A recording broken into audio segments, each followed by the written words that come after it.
आज आपण मेनिस्कस रिपेअरच्या नवीन डिव्हाइसबद्दल बोलणार आहोत. तर मेनिस्कस म्हणजे ह्या दोन हाडांच्या मधलं हे जे निळं दाखवलंय, तर ती एक गादी असते. ती अर्ध चंद्राच्या कोरेसारखी असते. मागच्या बाजूने गोल आणि समोरच्या बाजूने येते.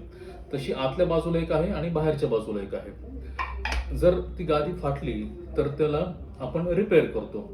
तर त्यासाठी पूर्वी जे काही डिव्हाइसेस होते तर ते फक्त समोरून गुडघ्याच्या फक्त मागच्या बाजूपर्यंतच जाऊ शकायचे. त्यामुळे फक्त मागच्या बाजूचीच गादी या डिव्हाइसने रिपेअर करता यायची. पण आता हे जे नवीन डिव्हाइस आलं आहे तर त्याला फास्ट फिक्स फ्लेक्स म्हणतात.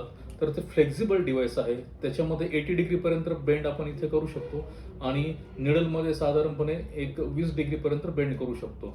तर तो बेंड करता आल्यामुळे आपल्याला आता समोरच्या बाजूची गादी किंवा मधल्या बाजूची गादी सुद्धा या डिव्हाइसने रिपेअर करता येते. तर ही एक नवीन आधुनिक पद्धत आलेली आहे.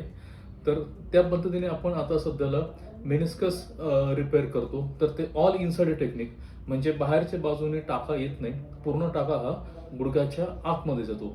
त्या पद्धतीने आपण सध्याला मेनिस्कस रिपेअर याचं ऑपरेशन करत आहोत. जर आपल्याला याबद्दल आणखी माहिती हवी असेल तर खाली दिलेल्या नंबरवरती कृपया तुम्ही कॉन्टॅक्ट करा. धन्यवाद.